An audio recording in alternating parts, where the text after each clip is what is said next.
Madame, Monsieur, bonsoir. Dans l'actualité de ce samedi 28 septembre 2013, rappel de l'ambassadeur des Émirats par son pays suite à l'appel lancé par Marzouk et à l'ONU pour libérer Morsi. Le colonel d'état-major à la retraite, Mohamed Salah Hadri, déclare que les combattants d'Abu Ayyad installés en Libye détiennent du gaz sarin. Rachel Ghanouchi promet la victoire de Narda aux prochaines élections. Et à l'étranger, le Conseil de sécurité adopte une résolution qui contraint le régime syrien à détruire ses armes chimiques.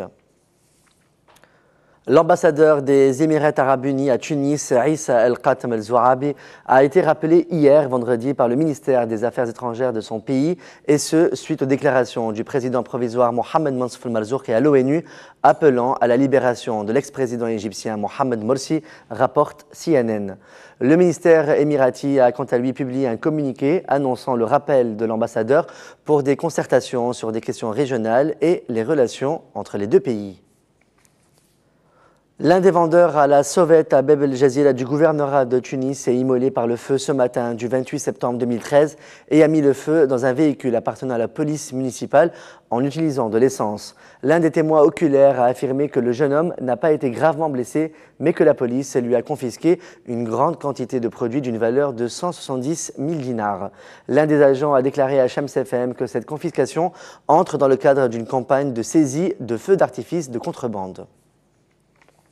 Le président du parti Justice et Développement et expert en sécurité, le colonel d'état-major à la retraite, Mohamed Salah Hadri, a déclaré au journal El Tunisiyya que les combattants d'Abu Ayyad installés actuellement en Libye détiennent du gaz sarin, appelant à renforcer les contrôles puisque ce gaz toxique peut être transporté dans des flacons avec des réseaux de contrebande et utilisé pour mener des attaques en Tunisie.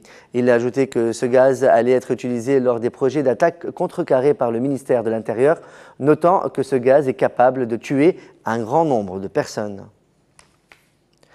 Une rencontre a eu lieu hier, vendredi, entre Hossein El-Abessi, secrétaire général de l'UGTT, Rachel Ghanouchi, président du mouvement Narda, et Mosfa Ben Jafar, président de l'Assemblée nationale constituante. Une source a indiqué que cette rencontre va aider à rapprocher les points de vue des différentes parties et que le dialogue national sera lancé au courant de la semaine prochaine. Le président du mouvement Nahda, Rachel Ghanouchi, a annoncé vendredi en marge du congrès des jeunes du mouvement que le dialogue national démarrera au début de semaine prochaine.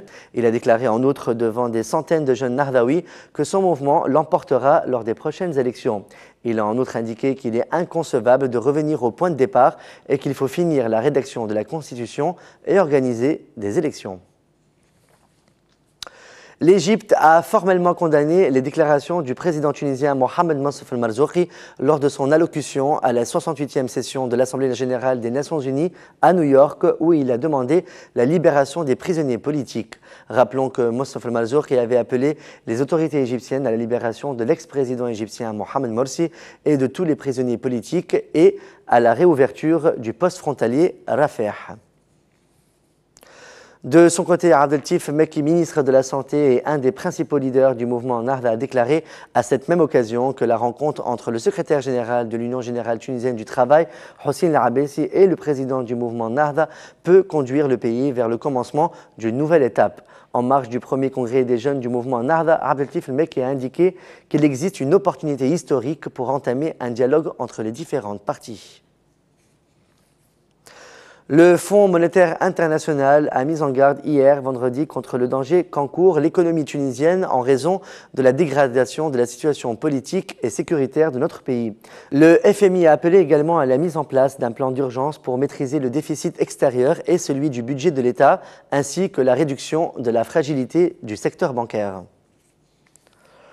Dans l'actualité internationale, le Conseil de sécurité de l'ONU a adopté vendredi une résolution, sa première sur la Syrie depuis le début du conflit, qui contraint le régime de Bachar el-Assad à détruire la totalité de ses armes chimiques en moins d'un an. Et je cite, ce soir, la communauté internationale a rempli sa mission, a commenté le secrétaire général de l'ONU Ban Ki-moon à l'issue du vote à l'unanimité de ce texte. C'est le premier signe d'espoir en Syrie depuis longtemps, a-t-il ajouté, annonçant par ailleurs la tenue mi-novembre à Genève d'une conférence de paix sur la Syrie. Le Conseil de sécurité mérite enfin son nom, a affirmé le chef de la diplomatie française, Laurent Fabius.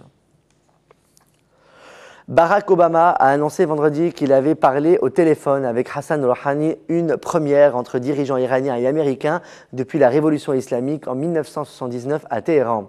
Le président américain a déclaré voir aujourd'hui une occasion unique de progresser sur le dossier du nucléaire iranien, même s'il a reconnu que ce serait difficile. Il a ajouté que lui et son homologue iranien avaient demandé à leurs équipes de négociateurs de travailler avec diligence pour parvenir à un accord qui pourrait permettre à terme la levée des sanctions internationales contre la République islamique.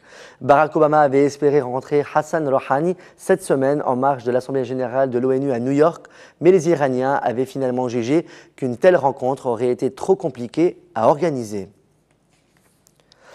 Un groupe de réservistes des forces spéciales d'élite a appelé cette semaine au coup d'État militaire en Grèce via un blog. Au même moment, un rapport commandé par le Parlement européen vient de mettre en lumière la situation inquiétante de la Grèce.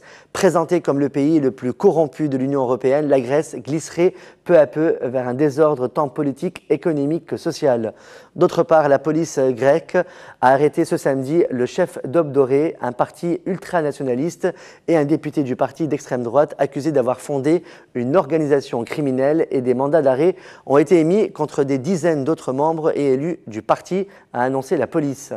Les autorités grecques enquêtent sur les liens entre le parti ultranationaliste qui est entré pour la première fois au Parlement grec en 2012 et le meurtre d'un rappeur antifasciste par un néo-nazi se réclamant d'aube dorée. C'est la fin de ce journal. Merci de votre fidélité. On se retrouve lundi soir pour une nouvelle édition. Sur ce, passez un très bon week-end. À lundi.